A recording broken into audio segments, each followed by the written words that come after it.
Hello guys, thank you for checking out the new episode of the Devlog. Over the last few months I've been working on the most important technical aspects of the game. The basic gameplay controls have been implemented, as well as the logic for dialogues, puzzles, items, inventory, and last but not least the mouse cursor, menus, settings, as well as saving and loading. And in order to be able to work efficiently, you obviously only use dummy assets in this early phase of development, to avoid spending time on creating high quality assets that you might not be able to use in the final product. But this month, the time had finally come. I was able to start working on some of the actual assets for the game. I worked a bit on the first drafts of a soundtrack in Logic, but none of that is quite ready to present yet. But above all, I wanted to finally bring some color into the game, and so I worked on the first two backgrounds for the demo. Here you can see a time-lapse of me working on one of the very first locations of the game. In this phase, I'm particularly trying to find a good style and workflow for the background art.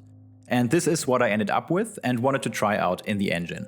So here you can see the background in the Unreal project, but before working on the parallax effect of this location, I wanted to add some moving grass elements to give this environment more life. That was an important thing for me because the weather in the game is supposed to change dynamically over the course of the story. And wind in particular can be made visible very well by the movement of grass. I created a simple static mesh and then started to work on one of my first shaders in Unreal to take advantage of the world position offset and the implemented wind system of Unreal. The end result was okay, but I decided to keep working on the individual movement of the grass tufts. I worked on another blueprint that spawns individual instances of the mesh along a spline. With this blueprint now I can define an edge for the grass, the density, randomness, as well as left and right taper for perspective effects. On the new background art it now looks like this. And with a global variable I can control how extreme the wind effect should be. And now I was quite happy with the result, and I decided to keep working on a second weather effect and created a blueprint that spawns small wind lines in the air.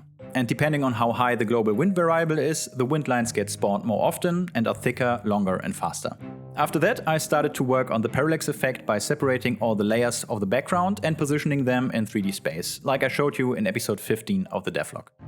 And finally I created another shader for the water in the foreground.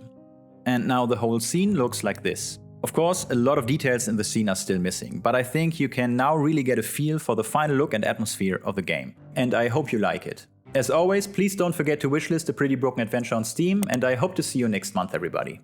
Thank you.